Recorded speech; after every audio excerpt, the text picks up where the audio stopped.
The voice of Husker Nation is on the air. This is Hail Varsity Radio.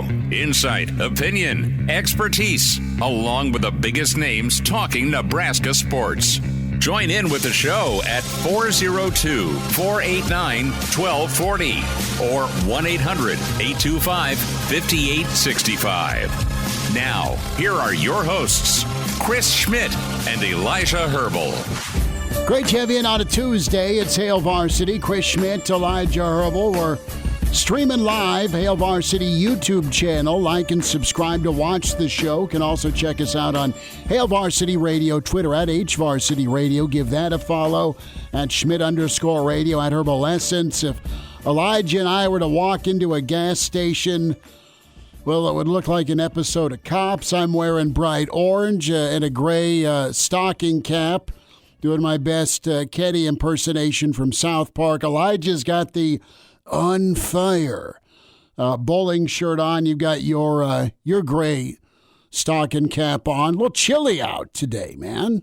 You have sleeves or no? No, you're going sleeveless. I'm wearing shorts as well. Which is partly due to two factors. One, I talked about I remember hearing this. It's laundry day.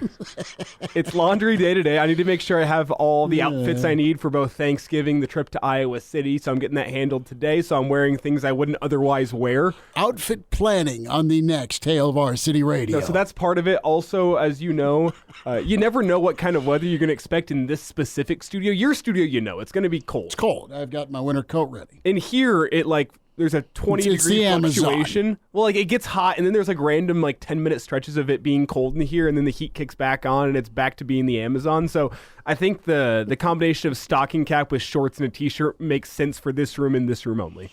It might. 489-1240 to get in. 489-1240, 800-825-5865. We'll get our shout-outs going, our starting five to get in the stream. We'll hear plenty from Dana Holgorsen. And something to think about for Black Friday. Again, reminder, we'll be at that Marriott across from Kinnick, top floor. And it should be a good time. The Black Friday edition of Hail Varsity Radio, 3 to 5, will get you set and into Nebraska-Iowa. Then Real Red Reaction follows probably 9:45-ish or so. 10-ish, something like that. So we'll take into the wee hours of the Black Friday night. We're gonna be at the bar, right? There's a bar. There's a bar there. Yeah, good. We're not far from the bar, which is good. Ironically enough, the table and setup we have, and just to give you a painting, it's kind of like the Scarlet here, the top floor that's open air to go hang out and party when it's not 13 degrees. And the indoor setup's got a nice bar and TVs and all of that. So doubleheader for you on Friday, 3 to 5, Hail Varsity Black Friday edition on the Hail Varsity YouTube channel and Twitter and all of the Facebook and social media platforms, and then Real Red Reaction follows. I'm proud, man. Been listening to the Schick and Nick podcast for a long, long time with Hurrdat Media. And we made it. We, being Real Red Reaction, made it. And more importantly, Bob made it. Bob kicked off our rejoiceful phone calls after Nebraska beat Wisconsin on Friday. The peanut butter biscuit drop is alive and well. Yeah, and I don't want to I guess completely spoil it for everybody out there. But go check it out. The Schick and Nick show. But yeah. There's 4,000 post games to listen to. We're glad you choose us from time to time. So that's incredible. Pretty happy about that. So we'll hear from Dana Holgorsen. We'll check in Coach Barnett, a special edition of Barney today at 4:25. So Coach coming up here in about 15 minutes. In hour two, Michael Bruntz, Husker 24/7 Sports. And then Mitch Sherman also in hour two. We're kind of targeting 5:40 for Mitch. Get his thoughts on Nebraska and Iowa. We might sneak in a little Tony White, plenty of Dana Holgorsen, and plenty. We might have time for Thanksgiving drinking games to get into if you are stuck at the in-laws. That's not always a bad thing. In-laws can be awesome if you are fortunate. If they're coming to your house and you got nowhere to run, nowhere to hide, my in-laws are cool. They're a block and a half away, so it works out well. So 489-1240 to get in. Luckily, I don't have any in-laws to spend Thanksgiving with, but unfortunately, I do have to spend Thanksgiving stuck in a car with Chris Schmidt. Well, but it's just 5 hours of your Thanksgiving. Oh, only 5 hours. Let's not kid ourselves. It'll be me and Junior up front, and you and Trevor in the back seat, and there might be an IV or two plugged in, and you guys will be singing away for sure. Oh, but Christmas tunes. Can we get Christmas tunes in the car? No, we're not doing Christmas tunes. I will figure it out. A Christmas tune sing-along could be kind of fun. That would be quite awful. We could get some practice in for our caroling group that we're doing this year. No, we're not doing caroling. You and your music inclination. You can go do it. You have ability to carry a tune. I do not. I don't want to sing. I can't sing. There. Bah humbug early. Okay, Justin Allboot is in. Good to have him in the stream. Our starting 5 shout-outs. Grateful Red is here, along with Great Red Shark. Justin is here. Uncle Larry checks in. Mike in Cali, along with Roger. Good to have Roger checking in. Also, NASCAR Eric is here. Tuck back at it, along with Mr. Erickson. Captain is here. Says, I like what I heard from Dana. Yes, sir, Captain. Dana's no nonsense. Anonymous says, NU is 4-9 versus Iowa since joining the Big Ten. 13 years ago, I would have thought that if they were 9-4, something would have gone really wrong. Well, I think Iowa has one loss. I thought I saw this stat. They were 19-1 in November over the last several years. That one loss was to Trey Palmer, Mickey Joseph, and what Nebraska did in Iowa City just 2 years ago. Otherwise, Iowa's pretty darn good in November. Well, was it 19-1 at home and some 27-3 overall or something like that? The home record, that's specific. Thank you. 19-1's awesome. In November, the last several years, pretty incredible. They're tough to beat. They're really tough to beat at night. I mean, just Penn State survived in the Saquon Barkley era. Ohio State did not. That's Urban Meyer. Michigan got knocked off, I think, a couple years back with Harbaugh. So a lot of Giants go to die. Nebraska trying to get to 7. The flip side of that is I don't think in very many of those games was Iowa on their 4th-string quarterback. No. Yeah. But they won last year with biscuits and gravy. Mr. Utah Tech Northwestern Directional School. Who's on the horn? We go to Deuce. Deuce, how we doing, partner?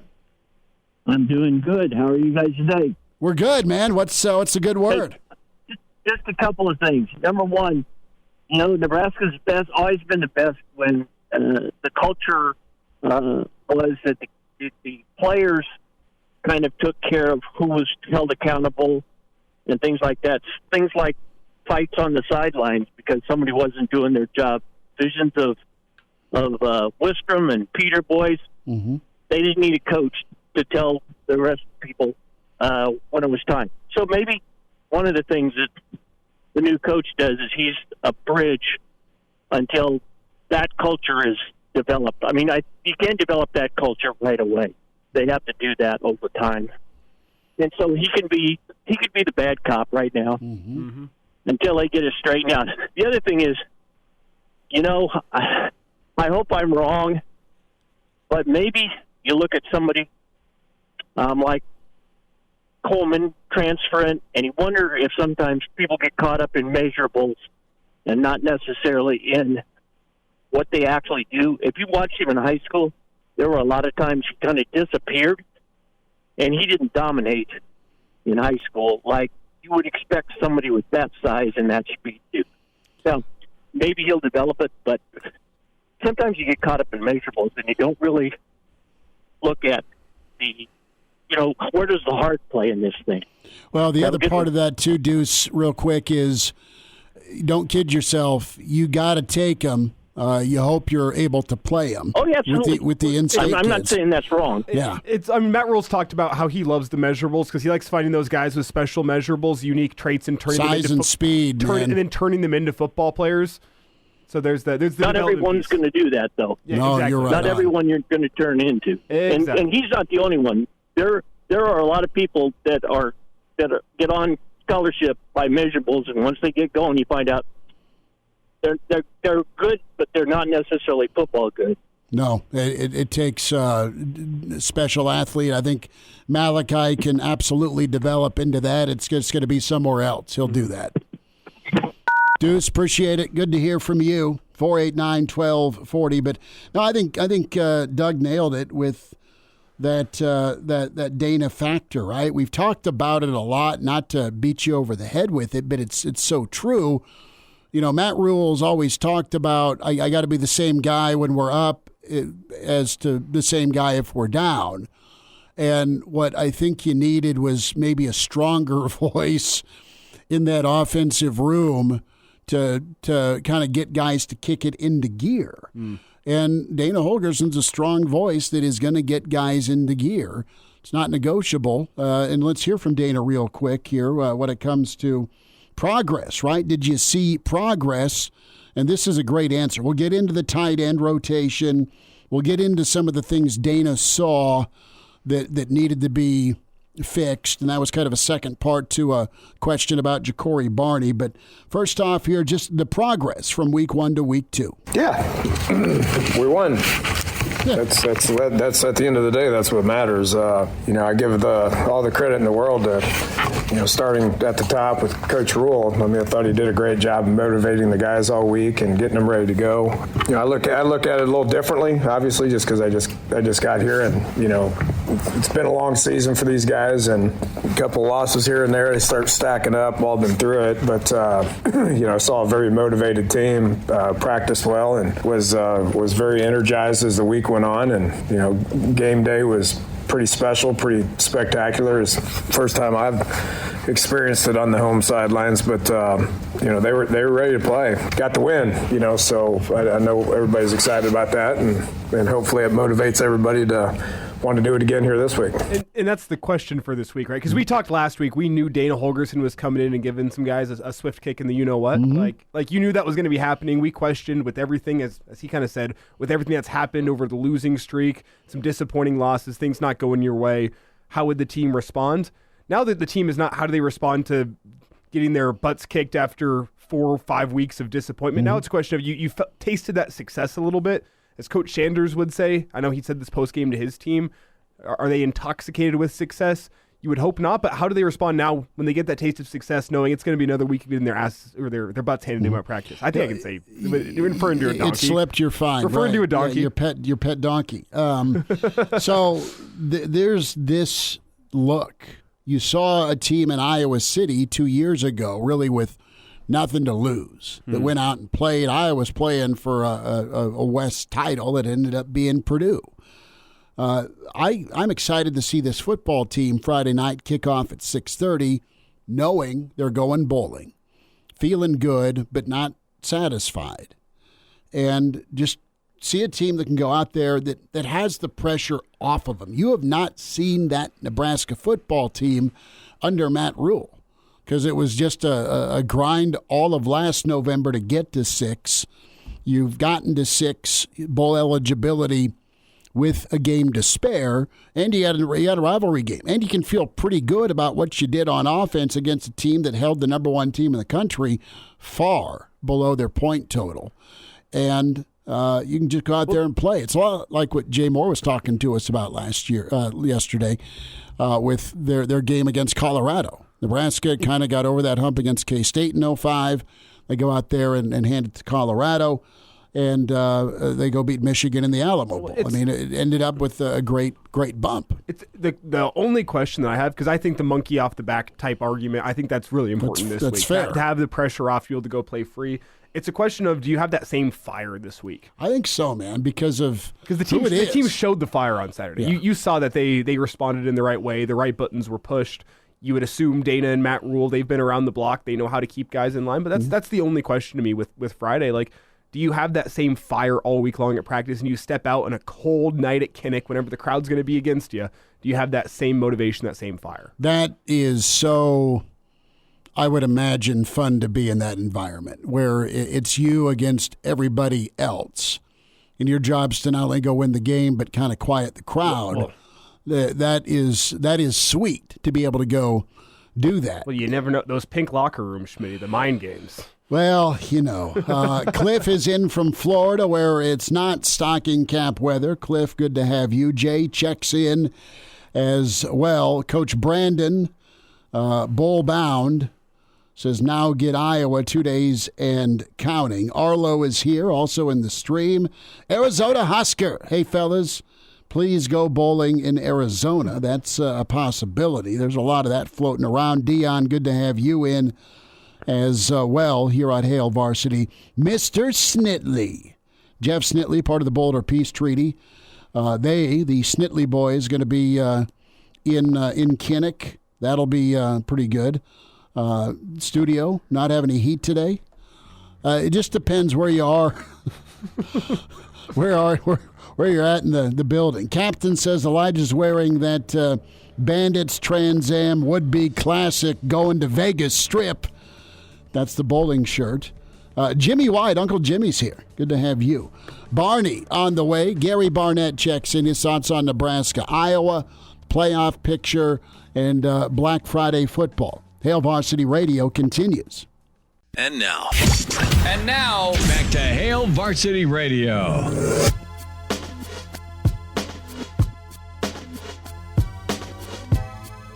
Back into it at Hail Varsity. Chris Schmidt, Elijah Herbel. We welcome in Hall of Fame coach. It's special time of year. It is Black Friday, and Coach Gary Barnett knows a thing or two about Black Friday football. Coach, happy Thanksgiving to you and the fam. How we doing? We're doing fine, and this is so ironic.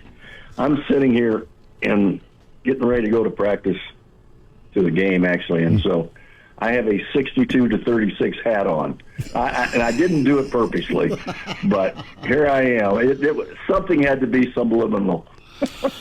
Man, how many of those are still in circulation, Coach? Well, this guy just made this for me this year. Oh, no. So, I was trying to have it in time to come to the Nebraska game and play golf with my guys up there, but he didn't get it done in time. So I just got it about a month ago. That's pretty funny. Had you worn it, how much warning do you believe you would have received from the good folks over at Firethorn if there was an errant tee shot?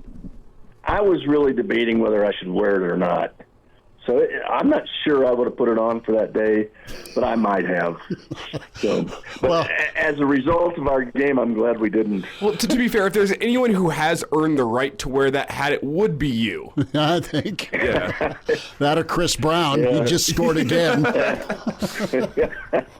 Yeah, I'll probably send him one of those too. That's pretty good. Well, Coach, it wouldn't have been the same Nebraska-Colorado had you been strolling around pregame like you like to do, wearing that hat. Man, can you imagine walking around the stadium? Yeah, no, I'm not that dumb. Gary Barnett's with us, Hail Varsity Radio. Coach, it is a special time of year. I do want to start with Arrowhead, though, as I had one eye on Nebraska, Wisconsin, another eye on Colorado, Kansas, and KU is hot. They're playing good ball. They're healthy. And you were right on it. A lot of offense from Kansas. What was your experience like in Arrowhead last Saturday? Oh, it's just miserable. But I could tell riding up and down the elevator with those players, none of them had ever been to Kansas. They didn't even know where they were. And, there was no mission mentality on those kids. They just... when you just come and play for a year, you don't know these teams that there's a great history with, and we had a great history with Kansas, but nobody on that football team knew about it. Not one person knew about that history, they look at the kids sometimes just look at what the records are, and they saw the losses that Kansas had and who they lost to, and they just figure they go out and throw their jersey on the field, and that's all it would take. And Kansas is playing at a really high level. Devin Neal is an outstanding back, I'm telling you. You know, I mean, they put 333 yards in rushing on us. And I bragged all week about how much difference our defense has made in our team, but we didn't show up. We literally did not show up, and it's too bad because you don't get to have your destiny in your own hands very often. And when you do, you better take advantage of it, because if you don't, somebody else will. And we just didn't do it. I mean, it was a miserable performance top to bottom. We couldn't tackle. We couldn't protect our quarterback. He got hit a couple times. That would have been fines in the NFL, but they let him play. So it was just a really poor performance by Colorado and a really superb performance by Kansas. Yeah, and one of the things that Coach Sanders said to the team was they were intoxicated with success.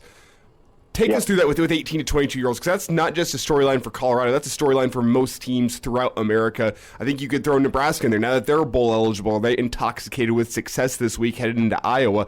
What is that formula for an 18 to 22-year-old to make sure that they aren't intoxicated with success? You know what? It really comes down to leadership, I think. And Elijah, because when you take a team and you grow it, you know, from the time they get in until the time that they're seniors, you've taught them how to be leaders. You've taught them what good leadership looks like. And I really don't think you can accomplish all that in 1 year or 8 weeks or 10 weeks. And so it takes growing a team. And in today's style, especially Coach Sanders' style, you don't grow a team. You put them together, and you hope they're good enough to pull, you know, maybe better than everybody they play, and so they can step in and win a game when they don't really care that much, or they don't act like they care that much. But old school me says that you can't do it that way. And you know, you can go out and win 8 games like we won, but I don't think you can win the big one, and I don't think you can be consistent with it. Gary Barnett's with us, Hail Varsity Radio.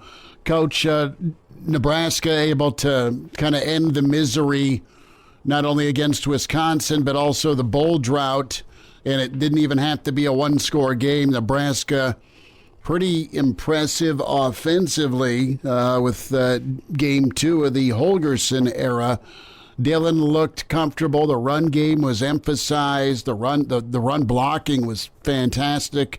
Defense has been leaky with their tackling, but they were good enough. Got some turnovers. Are you surprised to see what Nebraska did in their second week with the offense under Holgorsen? Well, I really am a little surprised. I think I was more, when I say disappointed, in Wisconsin, because they're coming off just a great game against Oregon.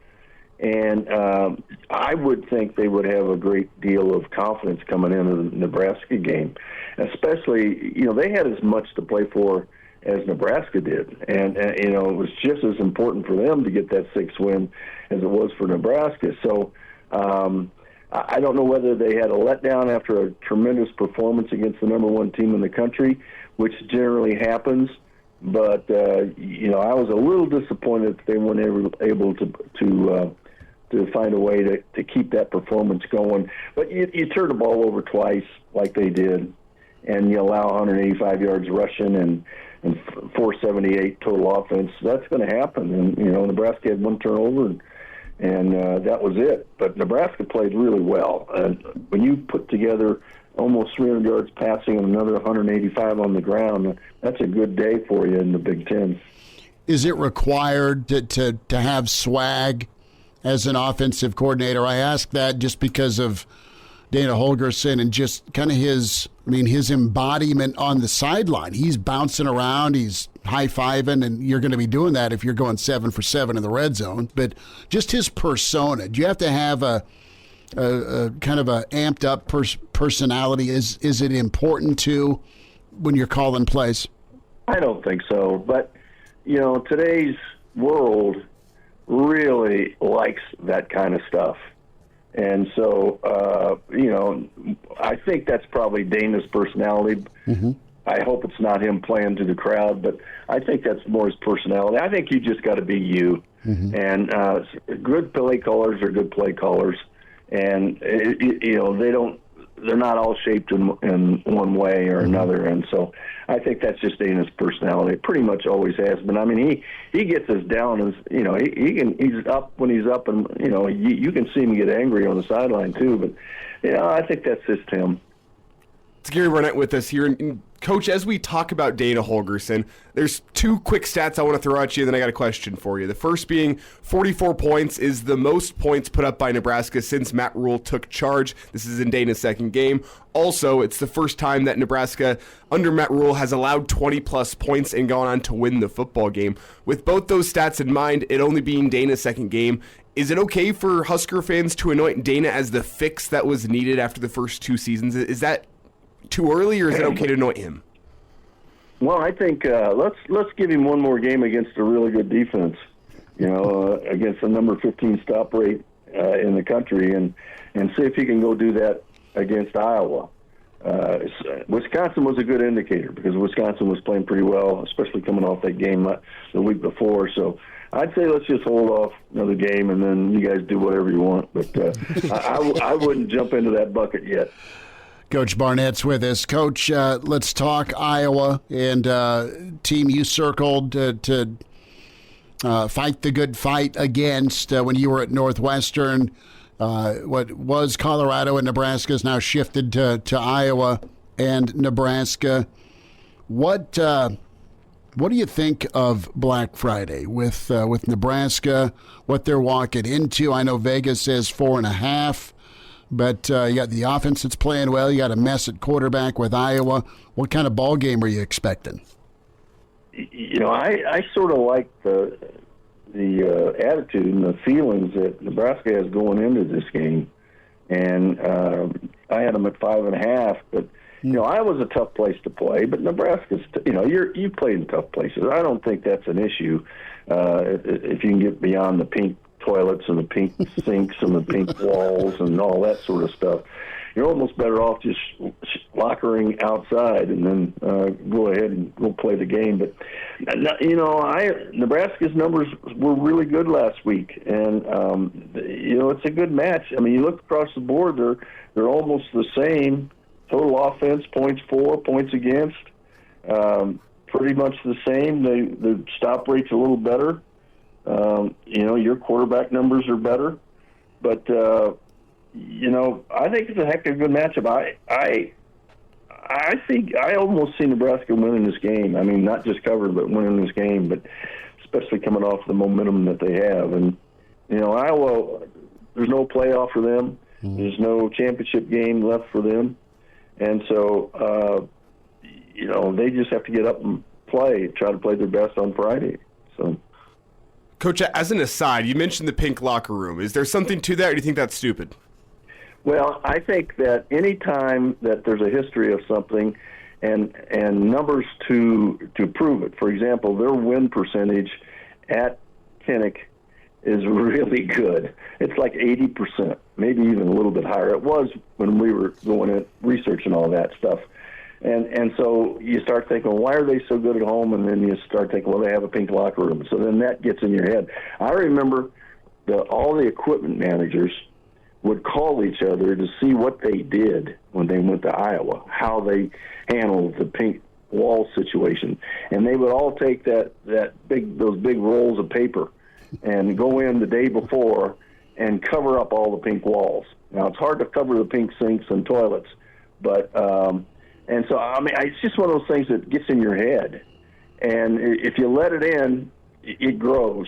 And so you got to eliminate it. And that's what everybody was trying to do. They would literally cover the walls. And I think almost every team, I don't know if they're still doing it, but back when I was coaching there, almost every team would go in and cover the walls with paper. So is there anything to it? I don't know. I think those guys were trying to get in everybody's head, and they did a good job of it. And now, back to Hail Varsity Radio. Coach Barnett's with us. Coach, tell me a little bit about coaching as long as you did on Black Friday. just that stage you were on and the game you were a part of for so long?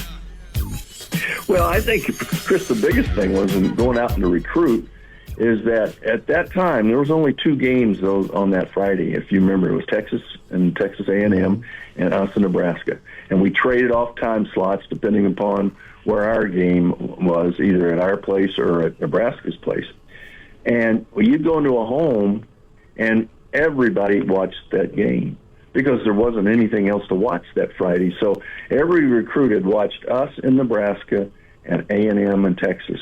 And so you just had a little bit of an advantage that you were really the last team that most of them had a chance to watch, and every one of them had a chance to watch.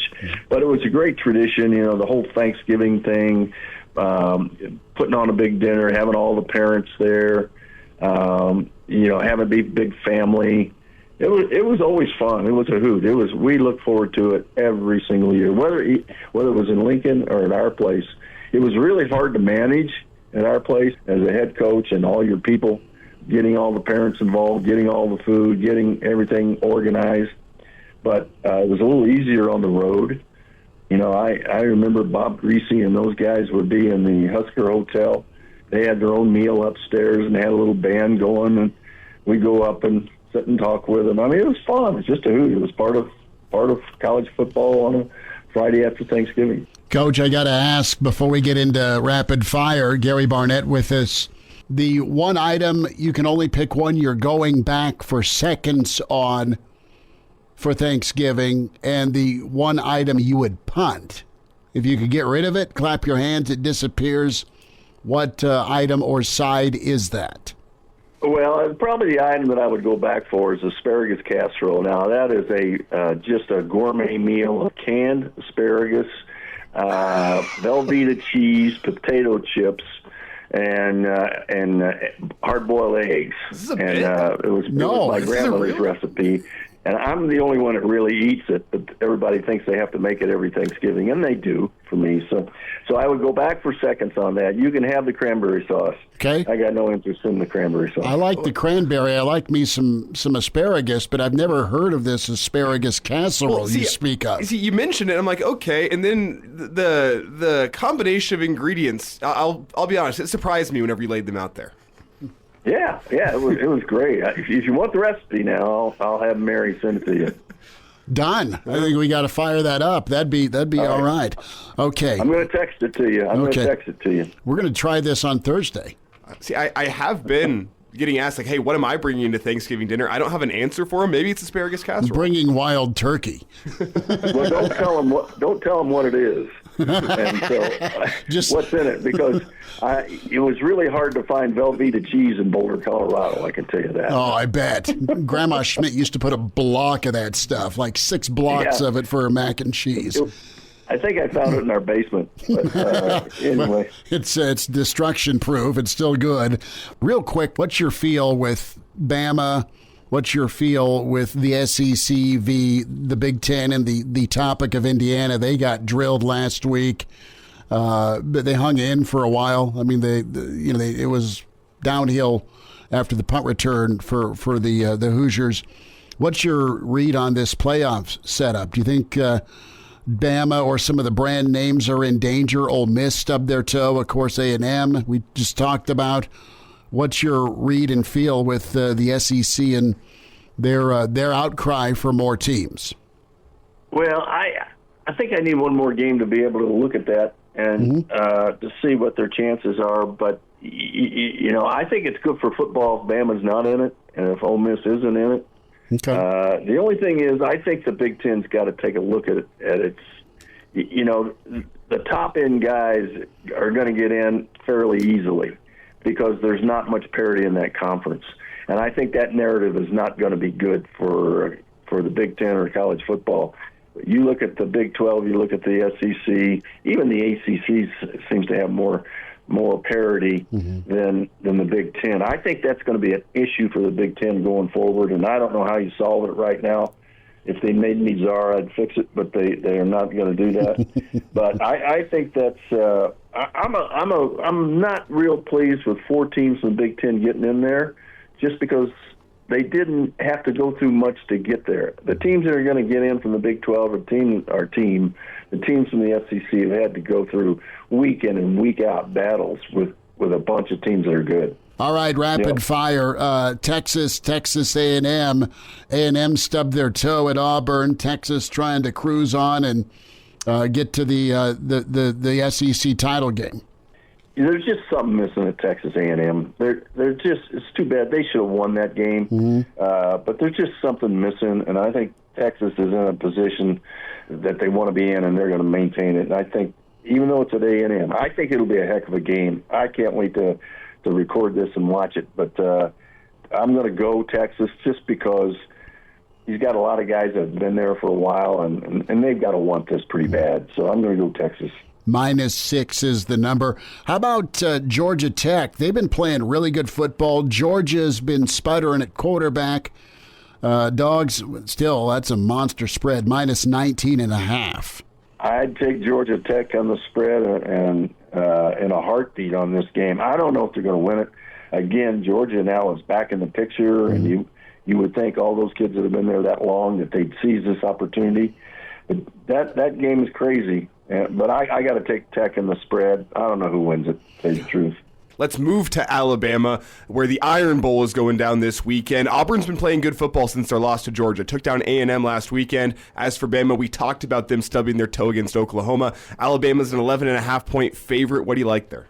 I think that's too many in this game, but it's at Alabama. And if this game were at Auburn, I'd take Auburn straight up because of the way they're playing. And Alabama just being, who knows who's going to show up with that football team.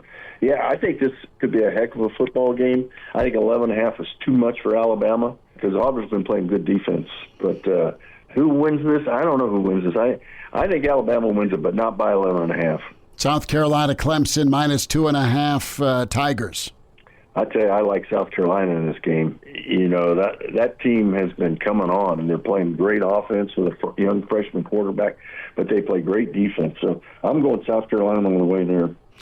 Coach, last thought on this. How about you have Notre Dame at USC, upset alert? Everyone else has stubbed their toe, it feels like. I don't think so. I think Notre Dame's a team that's grown. You know, it's not put together. And they see this, and I think they win this game. And SC, I just don't think is good enough to beat them.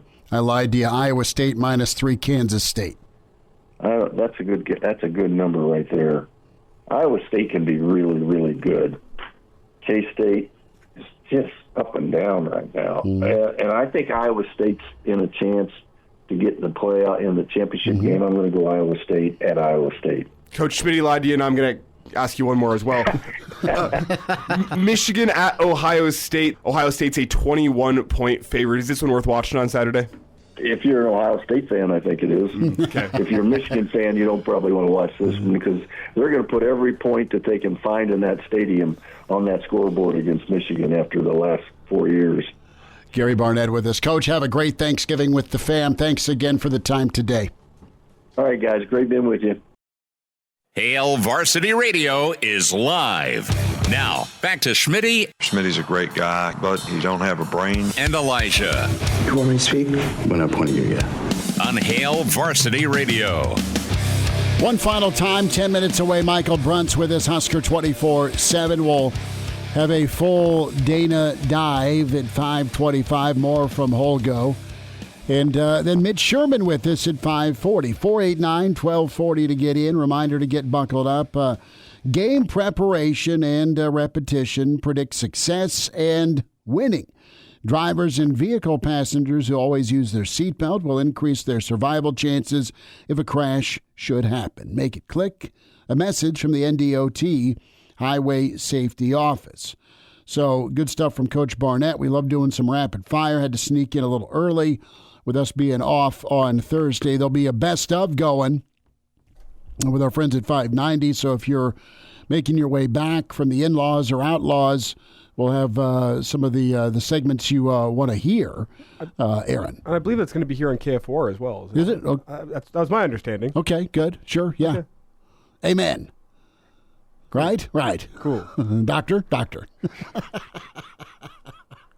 Anyway, that's what I've been planning on. That's what Elijah's. We've got a best of. Every time we talk best of, it's always the proverbial air quote best of.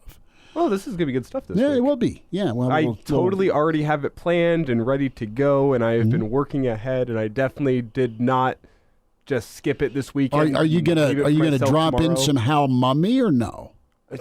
I already have it all done. So it is done. Yeah, 100%.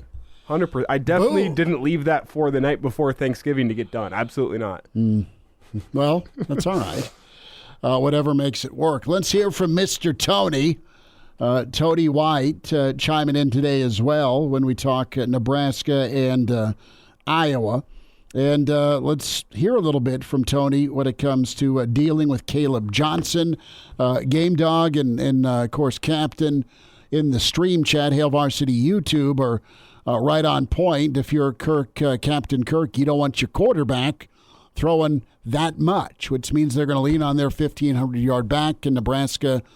Stand up, Caleb Johnson. Yeah, he breaks tackles. I mean, like he does not go down just by lowering the shoulder and all that kind of stuff. He does a great job. His center of gravity is low, and it doesn't look like he's running very hard, but you cannot tackle him. I mean, Minnesota year before gives up, I don't know, the 11 yards rushing to these guys, and then this year they get 200 yards rushing, and you watch a play. And they run a defense, and he hits an outside zone, and they got 3 or 4 guys in the hole. They got 3 or 4 guys in the hole, and the guy still breaks for 30 or 40 yards. So he is truly an elite back, and it's going to be a great challenge to guys, to make sure that they wrap up, grab cloth to run their feet, and get bodies in pursuit around them. You're going to need 4 guys around him Friday night. Just how it's going to be. Going to have to set the edge, that damn outside zone stretch that they run. And I pray that Nebraska's secondary has few communication issues, because they'll fake the old stretch, run the bootleg. Guess what? Wide open tight end, wide open receiver. They do it to everybody, and they set you up. The question is do they have a quarterback that can go hit the wide open receiver? That's the question right now. Is that harsh? Absolutely. Like, the guy's a Division I quarterback for a reason, but he's also a 4th stringer at Iowa. The dreaded fake stretch boot, 3rd and 11, gain of 37. Michael Bruntz coming up, hour 2 at Hail Varsity. The voice of Husker Nation is on the air. This is Hail Varsity Radio. Insight, opinion, expertise, along with the biggest names talking Nebraska sports. Join in with the show at 402-489-1240 or 1-800-825-5865. Now, here are your hosts, Chris Schmidt and Elijah Herbel. Welcome to it. It's hour 2. It's Hail Varsity. Chris Schmidt, Elijah Herbel. Can find us Hail Varsity YouTube TV. Check that out. Hail Varsity YouTube and Hail Varsity Radio Twitter. We welcome in Michael Bruntz, Husker 24/7 Sports, at Michael Bruntz on Twitter. Pass or take a helping, Bruntsy, with the infamous or famous Gary Barnett asparagus casserole he talked to us about last hour. It's asparagus, it's potato chips, it's a block of Velveeta. Are you passing that? Did he say eggs, too? And some hard-boiled eggs. Yeah, that was the part that really threw me for a loop. Okay, so I need to know, Bruntz, are you taking a helping to be polite, or maybe it sounds good, or are you just passing that bad boy along? I'd probably try it. I think whenever you're having casseroles like that, I mean, it's all just kind of mush anyways, right? So I'd at least... I'd get a little spoonful on there, and if I liked it, I'd go back for seconds. It doesn't. That's a new one to me. So I would try with an open mind, and then go from there. So I would not a big spoonful, but a spoonful. Okay. What are you taking a big spoonful of on Thanksgiving? What's the thing that you're counting down the days, looking forward to? That's a good question. Definitely stuffing. I mean, I go stuffing. Trying to think. Do you guys do like the potato casserole stuff? Is that on your Thanksgiving table? That occasionally shows up on ours. I'll usually go scorched earth on that. I'm okay with green. I'm okay with green bean casserole too. I don't mind that. I love it. Now, do you need the hash browns, or do you just have the kind of the mashed potatoes with the cornflakes on top, and we're talking potato? Usually hash browns. That's the way to go. The funeral potatoes. Yes. Right. Okay. Yeah. So we'll do that. But I think for me, it's all about the supporting cast with Thanksgiving food. You don't need to mess around with the star of the show. It's not Jordan. It's more the Bulls, I think, with the sides. That's kind of how I view Thanksgiving. All right. Well put. Bruntz, Iowa City looms on Friday. Nebraska's got some confidence. We were talking in hour one. You've not really had a chance to see a Nebraska football team with the monkey off their back in a while. You'll get a chance to see that on Friday. Maybe 2 years ago, the nothing to lose team that wasn't going anywhere, but they still hated Iowa. And you had some difference makers that are now playing on Sundays, specifically Trey Palmer. I ask you about this Friday and mentality. You're going to have to be tough. Both teams are. But what about Nebraska making that way eastward when we talk about momentum? Because it feels like it's back a little bit. Yeah, no, I think, this is a game where Nebraska should probably have a little swagger. Like you said, I mean, the 6-win thing, it felt like it was starting to get a little bit heavy for everybody. We talking to players after the game, after the Wisconsin game, and they said, we weren't really feeling it. But you could feel it. I mean, even if you go back and kind of track how Matt Rule was talking about that 6th win and the pursuit of that bowl game as November went along, I mean, the pressure was there. And you're getting an Iowa team that's kind of at an interesting place. I mean, you're starting Jackson Stratton, who's a 4th string at best to start the year. You're not going to have a couple key players in there for Iowa, but it's going to probably be a close game. It kind of the way that this series has kind of gone, but I mean, you're going to kind of see what Nebraska can do. I mean, the offensive progression from week 1 to week 2 was pretty significant. I'm curious to see if they take another step forward, from game 2 to game 3. So it's a fascinating game. And for Nebraska, I mean, there's a heck of a lot to play for. I mean, you win this one, you might be staring down the barrel of Tampa versus having to go somewhere where you got to wear a parka. So there's a lot to play for here besides pride and hate and all that other stuff that goes with playing Iowa. Bruntz, weather conditions are going to be a factor on Friday night. Highs expected to be, at least during the game, below 20 degrees. That sounds like it's advantage Iowa. What's your take on how the weather conditions impact Nebraska in this one? Yeah, do we know what the wind's going to be like? Is it a calm 20 degrees, or are we talking like... Is it ever not windy in Iowa, though?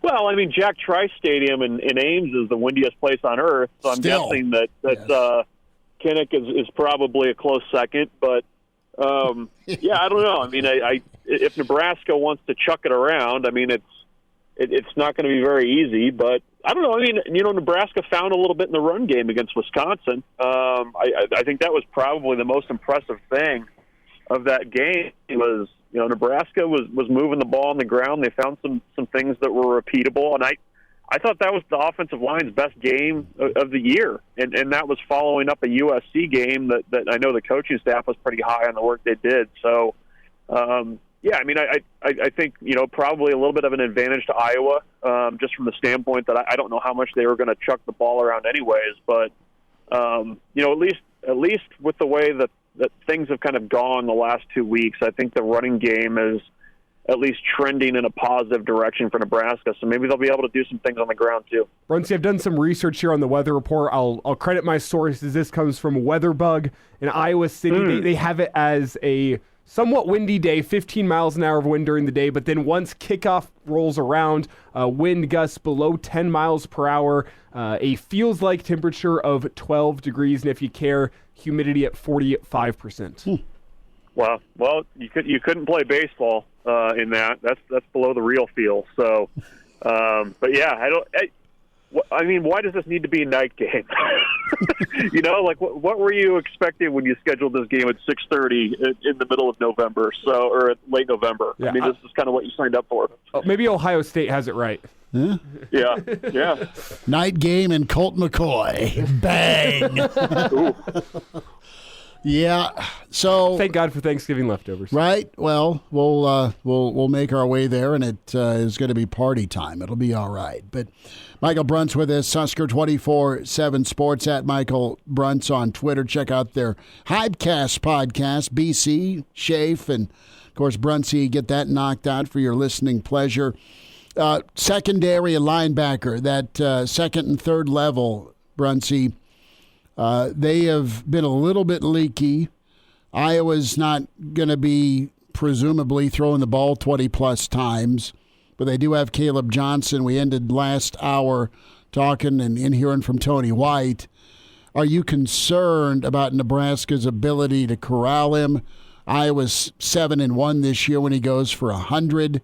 He can get his 100, but it better be, Bam Morris-type numbers at 3.1 a carry, 100 yards on 40 carries if you're going to want to survive. Can Nebraska be as good as they've been advertised this year and at times against the run? Because that's what Iowa's going to have to do to win. Yeah, no, you're going to have to fit well, you're going to have to tackle well, and you're going to have to get a lot of guys to the ball.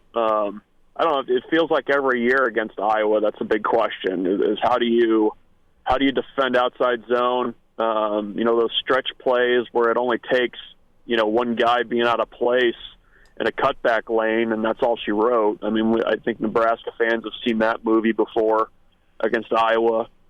So, I don't know, it's interesting. I mean, when the 100-yard mark itself, I mean, coming into this season, up until that Indiana game, Johnson was the last player to go for 100 yards against the Nebraska defense, and he was in that game in 2022. He went for 105, I think, or right around 100 in that one. Woody Marks went for over 140, and the kid Ellison from Indiana went for just over 100. So the Nebraska's tended to make backs have to really earn it. This is a game where they're going to have to do that, and like you said, I mean, it's going to be on the linebackers and the safeties to be in the right spots. And especially the secondary and the safety play has been a little bit suspect the last few weeks, and that's, I think, a cause for concern. And as much as we want to dump on Iowa for their passing game or lack thereof, I mean they're still able to run some play action, find those tight ends, and that's always going to be part of the offense. So it's going to have to be a disciplined day for Nebraska's defense because you kind of know what you're getting with Iowa. It's not going to be flashy. They're just going to need to hit a couple plays on you, and that's how they've won through the years. So definitely, Gifford, Singleton, and the linebackers are going to need to have a good game. Bruntz, it's been a while since I've gotten to say this. Sometimes the best defense is a good offense, and I think that's especially true with Iowa, where if you can make them play from behind early, it really takes them out from what they want to do. With that in mind, what's a point total realistically that you think can be a goal for Nebraska's offense where they get this many points, it should be a win at the end of the day? Yeah, I mean, it is 20. I mean, is that fair? What was the Vegas number? I think it was like 37, 39 and a half, something like that. So, I mean, if Nebraska gets to 20, I feel good about their chances. I mean, and the thing that's going to be, really important to kind of allow that to happen is you can't give Iowa short field, so you got to win the field position game, and you've got to be steady and not turn the ball over. If you can make them have to drive, I think Nebraska's got a good shot in this one. But you're absolutely right that if Nebraska's able to kind of come out, throw some punches early and get up on Iowa, that definitely changes the complexion of the game because, I mean, Iowa wants to turn it into a bit of a heavyweight wrestling match, low scoring, and just kind of, gripping each other in the middle of the ring. If Nebraska is able to do some stuff early on. And the thing, too, Nebraska, this version of Nebraska, it feels like plays really well when good things happen early. I mean, you look at last week, you get the big return from Ja'Cory Barney, and then the offense was off and running. So a strong start, I mean, is going to kind of help and just kind of build on those feelings of momentum you guys are kind of talking about at the start of the segment. Michael Bruntz with us here, Hail Varsity Radio, at Michael Bruntz on Twitter. Read him with Husker 24/7 Sports. And I think the race to 21 is probably accurate, going by the over-unders and that 5.5-point number. Bruntz, I want to get your thought here on what your read is on Dana. Was asked about, his future today, and he doesn't know. And I believe him. He's just kind of focused on Black Friday, taking Saturday off, and then we'll see if he's calling plays in the bowl game or not. But just from your feel with college football, Carolina's open. I know that Florida State needs a coordinator. NFL is going to have their version of Black Monday here in short order. So, but I also believe that Holgorsen is true to his words he had a lot of fun last Saturday. And I don't know, what's your read on his future with Nebraska? Yeah, it's interesting. I don't know that there's, as of right now, is like a college opening that you kind of have to worry about right now. Like I think, like you said, you take him at his word, and so he's having fun, kind of coordinating things. I mean, you're working with a 5-star quarterback that's kind of, arrow up right now in terms of development. That's, I think, another positive. He's still getting the buyout money from Houston for a couple more years. So, I don't know. I mean, it seems like it's a pretty good landing spot here at Nebraska. And the thing is, too, look, like, life as a college coordinator is a heck of a lot different in 2024 than it was 5 years ago. I mean, with the way that staffs are constructed now, you can have, endless analysts. You don't even have to have your 10 assistant coaches out recruiting. I mean, Nebraska right now has 2 staffers who are their, designated, 2 of their 10 designated road recruiters right now. So, if he wants to sit in Lincoln and, dream up offenses and develop quarterbacks, it's really easy to do that, and much more so without all the extra crap that used to kind of come with it than it used to be. So I think that's an attractive thing. And I don't know. I mean, it's I guess if I were having to wager my mortgage right now, I would lean towards him being here next year. Mm-hmm. I mean, I think it's kind of a matter of hammering out the details and what that ultimately looks like, and making that work with the buyout situation at Houston. But, I don't, and since he was named offensive coordinator and play caller, I mean, I just don't get the sense that he would have come to Nebraska for 3 weeks to do the Mary Poppins thing and move on to the next house, if he wasn't, seriously considering staying. So, we'll see. But I think, there's a lot of things that would point to him being at Nebraska next year, but we'll see. I mean, weird things have happened, and I get the sense he's just going to do what he's going to do. Bruntz, last thought here, 15 seconds. A location and an opponent atop your bowl game wish list for Nebraska. Give me Nashville or Tampa against LSU. Ooh, okay, all right, that's fun. I'm still in that Oklahoma, Nebraska in Nashville showdown just for nostalgia. Yeah, it'd be cool to see Switzer working Broadway. Bruntz, happy Thanksgiving to you and your fam, bud. Appreciate you. You too, guys. Take care. Enjoy. All right. We'll hear from Dana Holgorsen next on Hail Varsity. And now, back to Hail Varsity Radio. Game Talk in the stream, Hail Varsity YouTube, reminding Elijah that he did win his stake in a beer bet last night. Yeah. Strip, ribeye, porterhouse. What are you making me do? I'll decide in Iowa City. Okay. Yeah. Oh, you're going to do that? Well, because we'll find a steakhouse open at midnight when we're done with the reaction show. We'll figure something out. Yeah. Should I get some restaurant suggestions in Iowa City? Because we're going to have most of Friday before we get rolling to find something to do. Yeah.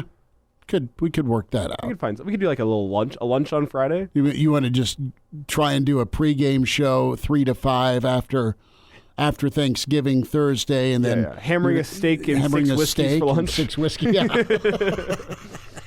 Sounds like my type of pregame. That's all right. Speaking of eating, apparently Brent Venables, celebrating his win against Oklahoma, dropped $94 on his daughter at Taco Bell. How about that? Was he like 10 beers deep and taking care of him and his daughter? I don't know. I mean, even like worst case scenario, there's been you fly I by type situations. Friday it's midnight and Junior's hungry. I'd been out with Mama, and we go to that location near our spot. And as much as he eats as a 17, 18-year-old, as much as I eat, feeling all right, it was still $30. That was like 2 bags. Have you ever spent that much? You're trying to do quick math on the menu. I have the Taco Bell app pulled up because they have a new feature called Name Your Price. It does not go up to $94. They need a new feature. Name that sponsorship as they're getting shouts here. Let's see. You could get yourself 6 Chalupa Supremes, 6 soft tacos, 6 large nacho fries, 6 cheesy gordita crunches, and 6 cinnamon twists, and still have $10 left over. Okay. See, I was gonna say Taco Bell is one of the only places where you can go in with a $5 bill and get yourself an all right meal. That's to me, that's 3 spicy potato soft tacos and 1 You've got it planned. 1 Baja Blast during happy hour. Like that's $5 right there. Here's Elijah doing his best Spicoli impersonation, walking to the counter with just change, puts the change $4.99, and says, "Give me my grub." And you can get yourself a meal. It's as simple as that. $94. Did he buy the entire building too? Like, I don't know. I don't know. I don't know if the sorority house got hooked up or not, but it'd be funny to sit down with Dana and get his drive-through recommendations. Right? From Taco Bell. Well, what is your Taco Bell order? I don't know. I don't go there enough. You don't know? I mean, I'm kind of a chalupa guy. I like their burritos. See, because the thing, if you go to Taco Bell after having a few, like you need to have your order in mind. Because you're gonna get paralysis by analysis in front of that menu. Junior pulls up to the window and I just say, "Go." I just say go, and you're in the mood for just pigging out. You've already cashed the night in. Just go after it. I'm telling you, spicy potato soft tacos. Pay for it later. There's no protein. It don't need it. The potatoes, they got like this Baja sauce in there. Fantastic. If I'm feeling some protein, they got the cheesy double beef burrito. Why do we need to go with, if I'm feeling protein like I'm eating healthy, you're doing a fast food taco drive-through after last call? That's fair. Yeah, no. Right? Come on. But the spicy potato soft taco, I'm sure there's people in the stream that can back me up on that. Those are delicious. Yeah, I think Moonbot nails it. Chalupas and steak quesadillas. But Mr. Moneybags over there. 94. Getting the steak at Taco Bell. Fishing through his pockets to find change. Bang. All right, let's hear from Dana. And so he talked a little bit earlier about, the progress. He was asked about the elements of the offense that improved. Cut to here what Dana saw week 2. Everywhere, honestly. I sat up here a week ago, and I don't remember what I said, but I felt encouraged. I know Dylan said it, felt encouraged, and it kind of is hard to justify feeling encouraged when you score 13 points and you're in a game that you can win and you don't, okay? But it just felt good. It felt better.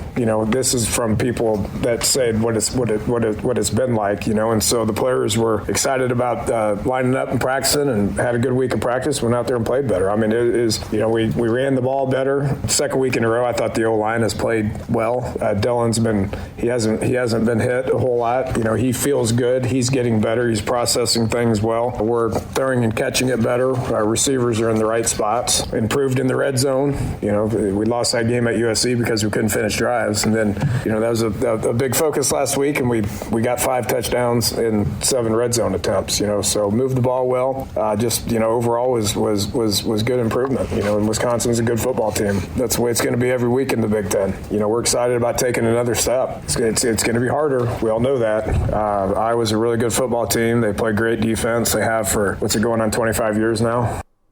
It is. I mean, and he kind of went on to his first bowl matchup in the Alamo Bowl, and it was Kirk, it was Phil Parker, and it's the same thing. So Dana got into, kind of what he has tweaked on the offense. It's 2 parts. We broke up, but first was asked about Ja'Cory Barney, what stands out. We'll hear about Barney, and then we're going to hear a little bit here about what Dana saw and what Dana's come in and fixed so far through at least last week's performance. First, so cut 10 on Barney. Well, he's a fun kid to be around. That I noticed that. Like that, and so just his personality is infectious. He's fun to be around. He works hard. He had 2 or 3 really good practices when I first got here, and then his back started tightening up, and I was like, man, I guess you're not what I thought you were. And then a week later, he snapped out of it, and he's been good for 2 weeks. Works hard, practices hard, understands football, the offense, how to line up. So Barney's someone they're going to use, and then they're going to use him in a spot where he can just go play. More from Dana here on his tweaks. We were probably playing, people in too many different spots. I was like, so why is he here on this play and he's there on another play, and so they're just kind of moving people around too much. And that's one thing I've always believed in, and being a receiver coach, is just settle people in at spots and you let them get comfortable, and it reduces the thinking, and they can go out there and they can just play. And so I've noticed that with him over the course of the last couple of weeks. Just being more familiar and understanding kind of where to line up and what to do. My job's to take the thinking out of it for these guys. Just a freshman, man. I told him, and I hesitate to say this, but I told him, you have some Tank Dell in you, because he does. I mean, he's not very big. He's twitchy. He can run. He's got good ball skills. It took Tank probably 3-4 years to be able to be in that mindset, and now he's doing it at the NFL level. This kid's a freshman. When Tank was a freshman, he was at Alabama A&M. And then he went JUCO, and then I got him, and a couple years later he is what he was. But he's got that kind of ability, and look forward to coaching him hard here over the next couple games, see where we're at. I love that he's confident. He knows what he wants to do. It's simple. It's a one-sheet menu, and it ain't about him and his brain. And it's a good brain for offense. It's do this, do it well, do it fast, do it confidently, make him stop you. And that's what they looked like last Saturday. I mean, we talk a lot. There's like the 3 different types of coaches that you have, where it's their strong suit, where you have your recruiters, your motivators, and your X's and O's guys. Mm-hmm. It's interesting to hear Dana, because Dana seems to be motivator and X's and O's guy. Mm-hmm. Recruiting we'll put to the side. I don't think Dana he can do it, but I don't think he likes doing it. Well, I think there's once you get him in the office in front of a kid, I think that's where the connection will be. On the coaching field, that's where the connection will be. But as far as going into living rooms, he's done it. He has an eye for talent. But as far as hitting the trail, I mean, they're not going to go kiss anyone's ass. It's not a discredit to him, but it's just interesting what his transition in has been, because he was brought in to be that analyst, to be that X's and O's guy. Hey, what are we doing wrong offensively? What would you change? And it's been interesting to see over the past 2 weeks how he's also turned into a motivator as well, because, I mean, let's be honest, getting up in front of a mic and saying, Ja'Cory Barney reminds me of NFL guys, reminds me of Tank Dell. That's a motivating tactic. We hear about the mystery guy that was a freshman last week. That's going to be a motivating factor to older guys. And we also heard today about the tight end situation. Yeah, and let's get some clarity on that. Dana was asked about tight end playing time, and you know what? That response, I think we'll see Friday from Thomas Fidone. I took that approach at every position. I mean, I know everybody wants to talk about the tight end position because of what happened on Saturday, but that's been the case at every single position. It's about competition, and competition makes people better. And so we're trying to develop competition at every single position.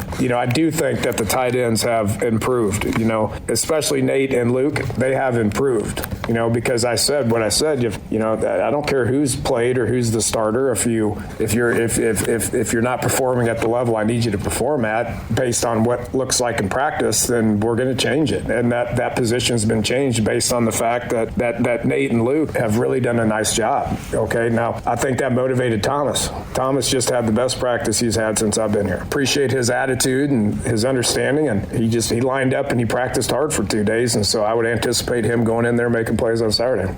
You don't clearly like the result after the false start. You've been a guy that's busted your tail to get back on the field. And I'm not saying Fidone's put his feet up, not at all. That guy doesn't seem like that type of personality. But I know that Borkacher and Lindenmeyer have been gathering dust. They're damn good. They need to be used as well. Mm-hmm. And those guys have gone into overdrive now that those air quote fresh eyes see what they can do versus maybe playing your favorites. That's been talked about for 2 weeks. Can we sneak in Dana and aspirations? Let's try it. Cut 14. What do you want to do, Dana? I'm happy being here right now. I love what I'm doing. I had more fun on Saturday than I've had in a long time. There's an element of being head coach 13 years, not being able to enjoy it like I did on Saturday. My history is calling offensive plays and offensive football, and I really enjoy it a lot. I don't know. I ain't going to think about it. I ain't going to worry about it. I'm happy here and appreciate the opportunity, that coach gave me, making the most of it, learning a lot from Coach Rule as far as how he's running the program. I'm not going to answer the question as far as what I want to do next. So follow up, and we'll hear it here at the 50 segment possibly about are you calling the plays in the bowl game? Sure, yeah, maybe. I mean, right now you have leverage if you're Dana Holgorsen. That leverage is they just put up 44 points. They put up 44 points. They could end the season with a 2-game win streak. Dare I say 3 if you get a good bowl matchup with a freshman quarterback and an offense that's humming for the first time since the first half against Colorado. Mitch Sherman's on the way with Hail Varsity. And now, back to Hail Varsity Radio.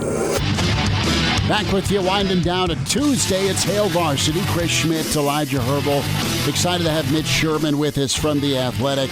His Locked On Nebraska podcast. You got to check that out. And follow Mitch on Twitter at Mitch Sherman.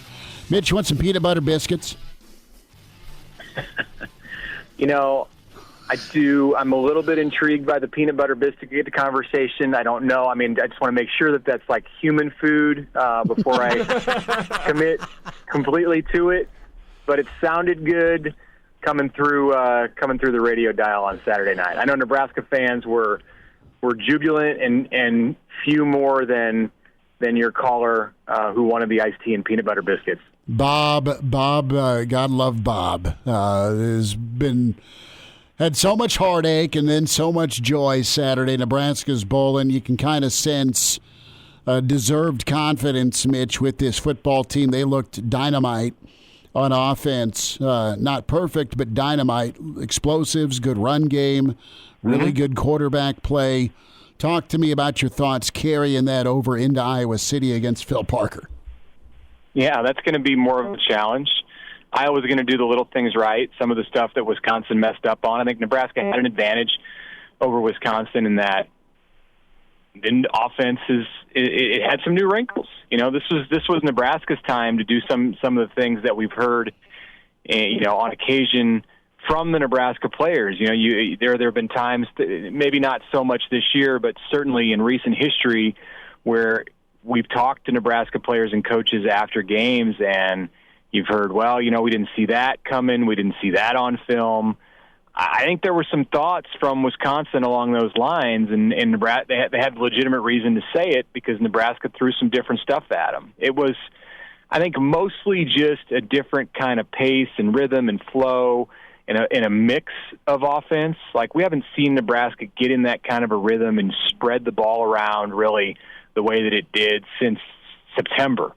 And that's what Dylan Raiola did. That's what Dana Holgorsen allowed him to do with the way that he called that game. And that's the kind of rhythm that Nebraska got into. So Iowa will be ready for it. Iowa is studying that film, and they'll see some of the stuff that Nebraska did, and they'll be more ready than Wisconsin. And I think they're clearly a better opponent than Wisconsin. Look what happened when Iowa played Wisconsin. It was a blowout, much even more of a blowout than the Nebraska-Wisconsin game. Playing at Kinnick Stadium at night is a beast of a challenge to begin with, and then you throw in the fact that Iowa's defense has this film of Nebraska's offense from last week, and it's not going to be 44 points for the Huskers here in game number 12, but they can still win.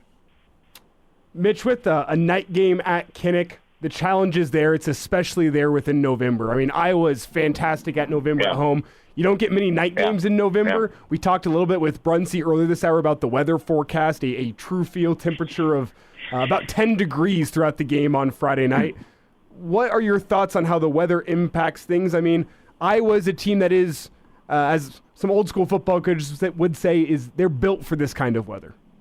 I think so, yeah, with the run game and hard-hitting defensive play. The hits are going to hurt a little bit more when you take them, but Nebraska can dish those out too. Nebraska has the kind of a defense that should be all right against Iowa's physical run game. Now, the sneaky thing about Iowa is they'll get those tight ends out, and we know how good those guys have been historically at that position. They go on and they turn into NFL stars, and when they're at Iowa, they just look like another Iowa tight end, and so be on the lookout for that for sure. You can get lulled to sleep against Iowa's run game if that's even possible with Caleb Johnson, who's more reminiscent of some of the great Wisconsin backs that Nebraska's seen over the past decade than he is even Iowa's better running backs, and Iowa's had some good ones. But as long as it's not windy, as long as there's not precip, then I think the weather's not going to be a huge factor. It's going to be cold. Nebraska is suited for that. I think Dylan can throw the ball in the cold. It gets a little more difficult to catch the ball and hold on to the ball. And, like as I said, those hits hurt a little bit more, but I don't know that the weather necessarily, unless it's windy and wet or snowy, is something that greatly favors one team over the other here. Now, if USC was coming in, that's a different story, but Nebraska plays in cold weather too. Mitch Sherman's with us from The Athletic. Quick hit on Tuesday with Mitch. Appreciate his time. So, Mitch, let's talk about Dana Holgorsen. We got to hear from Dana again. We just heard from him running some of the audio. And do you have a read or a feel on his future? I know you asked the question about his aspirations. Yeah, I think it's up in the air. I don't think it's a lockdown thing where he's set to stay at Nebraska beyond the bowl game, let alone even beyond Friday. There's scenarios that could possibly exist where this is the last we see of him on Friday, which is, it's a little bit scary, but look, he's shown Nebraska what's possible, and he's not the only person out there who can call an offense that's difficult to defend. I think Nebraska, because they've got this jump start with him of a month in the program, and because of some of the relationships that he started to establish with players who are key to Nebraska's future, of course you want to be able to sign him and lock him up. But if Dana gets a head coaching job, or even you certainly wouldn't want to see him get another OC job at a Power 4 school. But if he gets a head coaching job, which is and by no means like a slam dunk to happen, but if it happens, that doesn't mean that all is lost at Nebraska. They're capable of doing this offensively. If we've learned anything on Saturday, I don't know. I don't think that he knows. I think he wants to. He'll get past Friday. I take him at his word when he said he doesn't want to think about that right now. His agent is probably thinking about it, and that's also Matt Rule's agent or the same agency. So, Rule is in tune with this, and I'm sure Rule is thinking about it because he wants to lock up Holgorsen. But they're going to get to that probably starting on Saturday morning and try to iron something out, figure out a way for Nebraska to be able to keep him beyond the 2024 season. First, keep him for the bowl game, and then keep him for next season. I think it's TBD. No, and just two spots. One is open, Mack Brown in North Carolina. Does that sound Right. I mean, there's other names out there, and I don't think Oklahoma State would do this, but Gundy's an institution there, but they're 0-for in conference. I mean, if that were to come open. That were to come open, he's got history there, and that would seem like a place where you'd want to worry a little bit. I don't know that Oklahoma State would want to hire the coach from Houston who got run out of Houston a year ago. I don't know that he's done enough in his short stint at Nebraska to make Oklahoma State want him. But maybe maybe they would figure a fresh start. And I also I'm with you in thinking that that's not going to open. Now Arkansas could open. There are a few others that are open that aren't yet at the P4 level that might pique his interest. So I asked him today about the aspirations, because you kind of wonder if he'll give you a little bit of insight in whether he's happy in like this Chip Kelly kind of role where he doesn't have to worry about the head coaching stuff, or if that's just like, hey, that's the goal of every coach is to be a head coach, and for most coaches it is. For Tony White it is. But Holgorsen's done it for 13 years, and he wasn't biting on that. He said, I'm not going to answer that question. So we'll find out. Mitch, we'll see you in Iowa City, bud. Appreciate you giving us a couple minutes here. Okay, thanks a lot, guys. Have a happy Thanksgiving. You too, bud. Happy Thanksgiving, Mitch. Mitch Sherman with us here on Hail Varsity Radio. We'll hear a couple more thoughts from Tony White as we wind down a Tuesday. Just a reminder, Average Joe Sports Show Pod will set to tape tonight. And now, back to Hail Varsity Radio. One final time, get the podcast. Search Hail Varsity Radio, Spotify, iTunes, Google Play. Also like and subscribe, Hail Varsity Radio. Chris Schmidt, Elijah Herbel. Big thanks to Mitch Sherman, Michael Bruntz, Coach Gary Barnett. Scott Docterman going to be with us tomorrow. Excited about that. We'll run down Mike Babcock. And excited to spend time with Evan Bland. Scott chimes in, the knock on Dana at West Virginia. He wasn't recruiting at a high enough level. Of course, you've got a couple of guys that he references from time to time, Elijah, that are in the NFL, Tank being one of them. And, if you want to be happy, you can make a buttload of money. But also, Nebraska's got recruiters out there going and getting you dudes. You'll have a say or several on the film you see, and then you can just play with the toys, so to speak. So what's peace of mind? What's headache? And, being the guy in charge, or being in charge of an entire side of the ball that you might get a suggestion here or there from Matt Rule, but you're pretty much hands off. I mean, Coach Osborne had popped by, as you hear Coach McBride talk about the defensive room from time to time, but it's Charlie's side of the ball on defense, running that side, running that show. The rivalry and Iowa, Nebraska trying to go 2 in a row in Kinnick. This thing's been on the right foot of the Iowa kicker more times than not. Dana talked about growing up as an Iowa fan, not far from Iowa City, as he was kind of developing his love for football. No disrespect. I grew up a Hawkeye fan, but that was 35 years ago, and a great deal of respect for Coach Ferentz. And, I obviously followed it just growing up. I followed it when Bob Stoops was interviewing for Iowa and took Oklahoma, and then, Coach Ferentz, took the job. We played him in 2001. And so, haven't competed against them or been around it for 22 years, so to speak. So, I know what they've done, what they've accomplished. I know Kinnick Stadium's a great place, and they have tremendous fan support, and they're right on top of you, and it's loud, and it's going to be wild. Wild it is. Same good Iowa. More on that Iowa meeting when he was with Leach and Tech. I remember my second year at Texas Tech, 2001, we played Iowa in the Alamo Bowl. And it's the same thing. 20-some years later, it's the same scheme, same coach, same everything. This is crazy, So it's going to take another good effort and more improvement to be able to, go to Iowa and play in that atmosphere against a good football team. Should be noted that game, final score, Iowa 19, Texas Tech 16. Yeah, you're going to have to – points will be at a premium. Game Dog chimes in. I bet Dana could help recruit, identify some of the wide receivers and running backs that have some more talent than maybe on the roster. Yeah, the guy has seen his share of dudes, and some of those guys are obvious, like a Crabtree. Some of those guys are not so obvious, like a Tank Dell that was at an Alabama A&M that you found in JUCO. So, hey, it's there. Well, one more name for you. How about Tavon Austin? Well, no, Tavon's kind of the dude. And he was great in Maryland, but he wasn't like a national recruit by any means. Yeah, he's probably a 3-star. West Virginia, Illinois, Maryland, kind of the top schools for him. He was low 4.